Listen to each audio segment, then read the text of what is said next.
Everything that Nnamdi Kanu said in the past is happening now. Just before you judge me or judge him, because I be judgist. Just be aware that everything, me joined the judge am before, but just I want me, you know, this and no peace, that almost everything this man said in the past is happening now. They will rape your mothers, they will take your women, they will kill your men, they are coming for your family. It's happening. It's happening. It happen and be no happen. It's happening. Please, Justice James Omotosho, do us the favor. Hurry up. May not be like 2023 election where we wake up, we see verdict. Hurry up. It's not like we don't know where this judgment is going towards. So, but what bothers some of us is, how did it take this long to get here? Why did it take this long to get here? How is this ISWAP leader getting just 20 years? 20 years. People that should be actually beheaded. These are people that have committed the actual crime. Are getting just 20 years. 20 years in prison. As Nnamdi Kanu has served 10 years in trial. It not make sense. So just help us hurry up. People they die. This pastor they still kill am yesterday. The guests they never see. Brigade I don't know that they don't bury her. A lot is happening. Help us hurry up. But you wait the judge online. They see in the comment section. Hey, this one, that one. Be aware that everything the man said. Everything wait talk. Papa. We make that they try and treason. It's happening. It's happening. The people where they kidnap inside church, well, one guy say 2 months and the grandma they inside. They never still see them till now. Okay, do with the information what you like. How is Gumi even working freely? Somebody that knows the whereabouts of all the terrorists and advocates for terrorists. He comes outside to advocate for terrorists and criticize anybody that goes against these terrorists that kill people. And he's working freely. But now get out. You should get out. And somebody's going to rush into my comment section and say, oh, you are happy, apologize. I don't know what is happy, I don't even know the full meaning. But I'm just saying that whatever this man said in the past is happening now. Is it or is it not?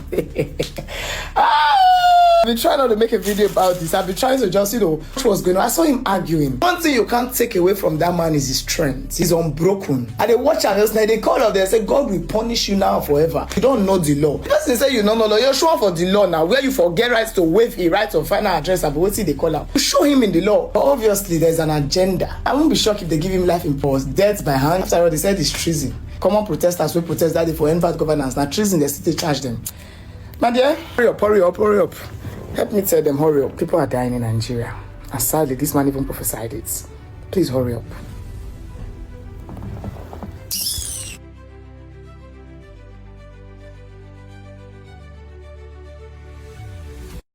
Very unfortunate. I am very, very angry. I cannot believe that they will sentence Nnamdi Kanu. They found Nnamdi Kanu guilty. Say his offense, they go fire him, or they go sentence him to life imprisonment or many years imprisonment. They found him guilty. Nnamdi Kanu's brother has come out to say, Igbos and Yorubas are at war. Many people, that's what many people are saying now. I cannot believe that President Tinubu will carry on from where Buhari stopped. I cannot believe it, because I was thinking that Nnamdi Kanu was Buhari's personal prisoner. Kai! Trust me, President Tinubu has shown that he never cares in this country. Take a listen to the judgment.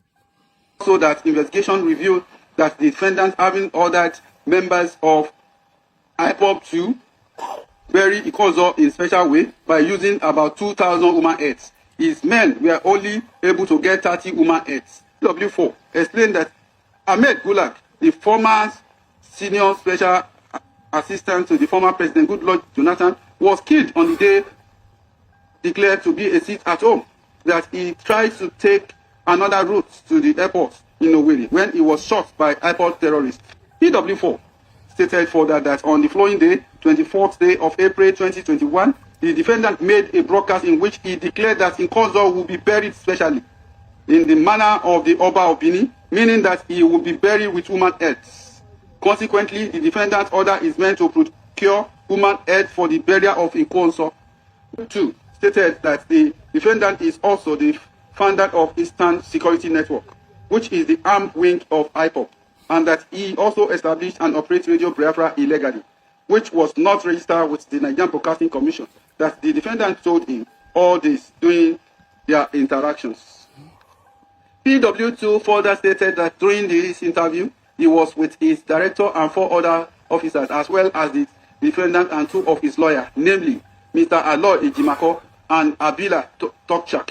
that the defendant admitted that he made broadcasts inciting people to burn, kill, and collect weapons from police officers wherever they see them. That the defendant also made written statements on the same day. He said the defendant admitted founding the Eastern Security Network, and that he admitted making broadcasts where he ordered his followers to ensure that whoever flouts the sit-at-home order be attacked, and they led to the death of many people, including destruction of properties. PW2 further stated that one of the unfortunate persons who lost his life includes Ahmed Gulak, a former senior special assistant to the President Goodluck Jonathan, who died on 30th May 2021. And also that the defendant made broadcast on the 20th day of October 2020 during the NSAS process, which led to the destruction of properties, including Lagos High Court building in Igoshere, as well as part of the Muritala Mohammed Airport. Further, that the defendant asked the floor to behead any military or police officers, and this led to the killing and beheading of a military couple in Olu, in Imo State. In addition, it was established that a retired judge, Honorable Justice Stanley Nnaji, was also killed as a result of the defendant's broadcast. PW2 stated that the aim of the defendant was the creation of Republic of Biafra by any means possible, including war. Under cross-examination, PW2 stated that the video statement of the defendant was a complete reflection of what transpired during the interview, even though the camera was focused on only the defendant and his counsel. He stated that he does not know if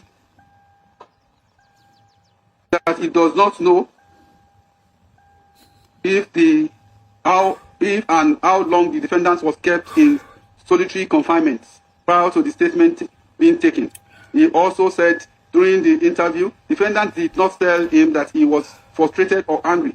PW2 said further that he is not aware of the content of the charge against the defendant to know if any person was instigated or incited by the defendant to commit any crime. He also stated that he did not know if at the time of the DSS received exhibit PWF, the charges are already been pending against the defendants. PW2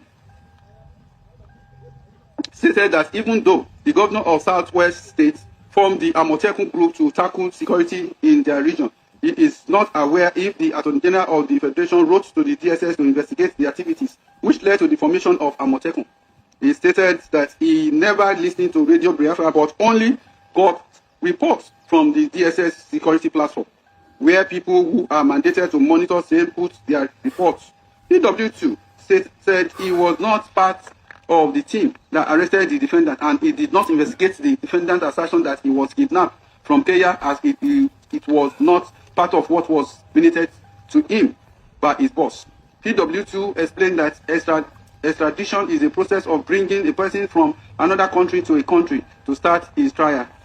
PW2 denied that an officer of DSS kidnapped the defendant in Kenya, since they are restricted to only Nigeria. He said Nigeria is a signatory to the United Nations Charter as well as the African Charter, and that many countries got their independence through agitation for self-government. He said there is no country today known as Biafra, even though the Nigerian Civil War was fought on the agitation of people of Southeast attempting to form their own country. He said he does not know if the defendant's home was attacked or that 28 persons were killed. PW2 stated that he visited some of the places that were destroyed as a result of the broadcast of the defendant, such as police station in Ebonyi State. Also, that he is not aware of the status of Sarara reporters and whether it is registered. He said the defendant confirmed that he ordered sit at home in the Southeast. According to him, the defendant is the leader and founder of Indigenous People of Biafra, a proscribed terrorist organization, and also served as the director and broadcaster of Radio Biafra, which was used to incite the public. He stated that his first contact with the defendant was on the 24th day of October 2015, when he was instructed to interview the defendant and to take a statement regarding the allegation about his activities in operating Radio Biafra, and also the founder of IPOP. He stated that on the first day, he invited the defendant to the DSS interview room at the national headquarters, where he and 3 other officers interviewed the defendant, and also video recorded of the interview, which defendant consented to. He said the defendant did not reduce his statement in writing until 23rd day of October 2021 due to complaint of his being tired and needing to rest on the 21st day of October. He said the written statements were then signed by the defendant when he finished writing. PW3 in his further testimony stated that during the interview of 24th day of October 2021, the defendant was confronted with video recording of interview with Sahara reporter. In that video, defendant was resolute that there must be a change and the change will not come through peaceful means. PW4, Mr. DDD, also officers of the State Security Service and has been in service for 25 years. According to him, the defendant is the founder of IPOP, a terrorist organization calling for the secession of southern, southeastern, south, and states, and some parts of Benue and Kogi from the Federal Republic of Nigeria. PW4 stated that he got to know the defendant in October 2015 when he was arrested by officers of the DSS. He stated that allegations against the defendant include that he was agitating for the secession of Biafra and using Radio Biafra to incite members of IPOP against the Federal Republic of Nigeria.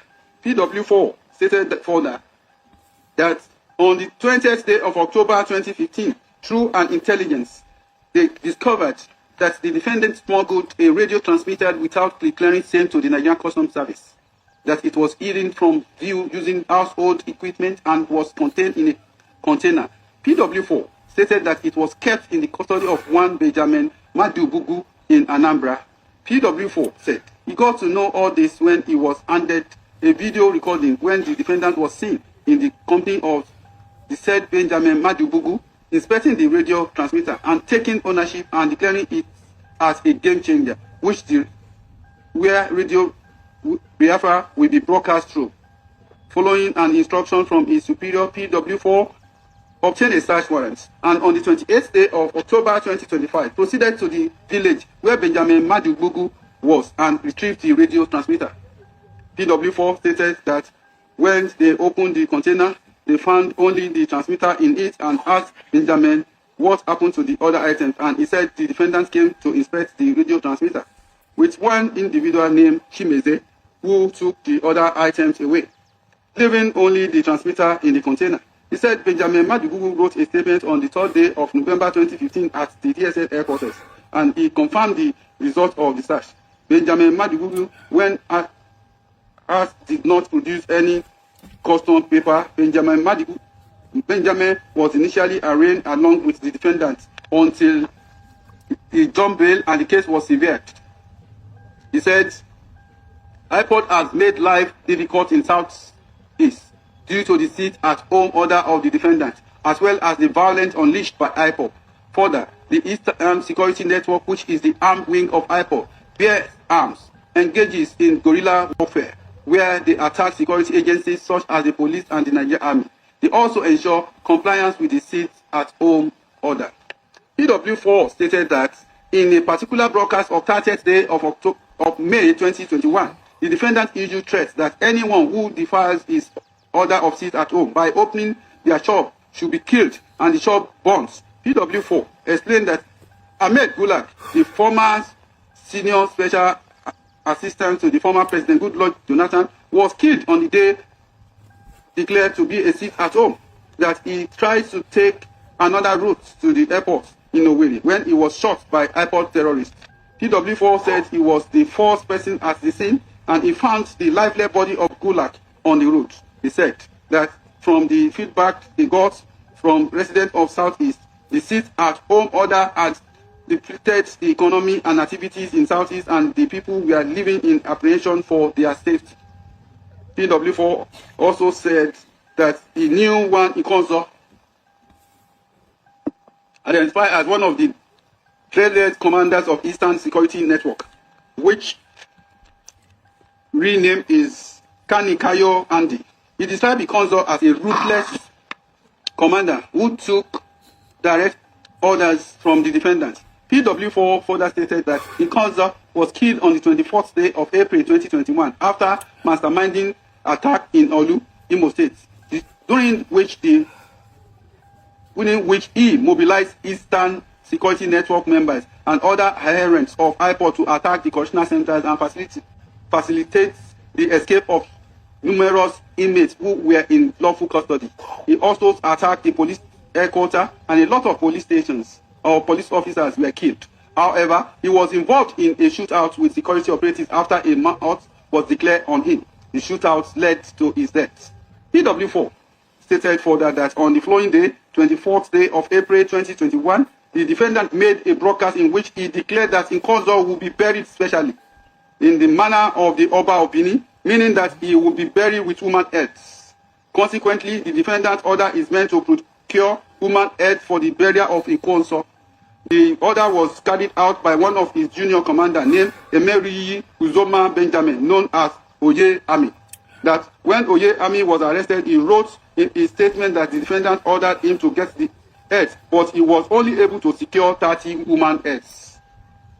At the scene of where the transmitter was kept in the premises of the Department of State Service, PW4 continued its evidence when he stated that the Nnamdi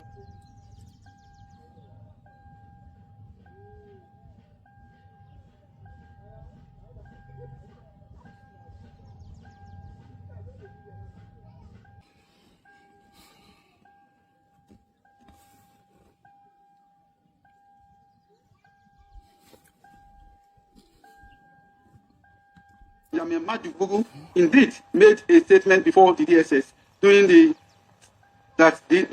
statement taking, he had his lawyer, one Vincent Obeta, present with him. PW4 also stated that upon retrieving the radio transmitter, they brought the defendant and Benjamin Madubugu together and confronted the defendant with the evidence. He stated that the defendant accepted ownership of the container and that the radio radio transmitter. He also exonerated Benjamin Madubugu by stating that the items were only kept in his house and that Benjamin Madubugu does not own the items. PW4 also stated that the DSS wrote to the Nigerian Broadcasting Commission to confirm and come and inspect the transmitter, which they duly came and wrote a report of the findings. The conclusion from the report as read by PW4 is that the station known as Radio Biafra was not licensed by the Broadcasting Corporation of Nigeria. Neither does he have any permits to operate in Nigeria. That for an organization to bring in a radio transmitter, it must apply for permission from the regulator, who is in turn right to the security agencies such as DSS and the National Security Advisor for clearance before the regulator issue a license to import this transmitter into Nigeria. That in this case, no such license permission was obtained by the defendant before importing this transmitter. PW4 referred to a newspaper story where the defendant had ordered an attack on prison in Norway, in Imo. The defendant had ordered members of IPOD to kill security operatives. Also, that investigation revealed that the defendant having ordered members of IPOD to bury Nkanza in special way by using about 2,000 human heads. His men were only able to get 30 human heads. Efforts were made to arrest these IPOD members in Olu, in a village bordering Anambra Valley.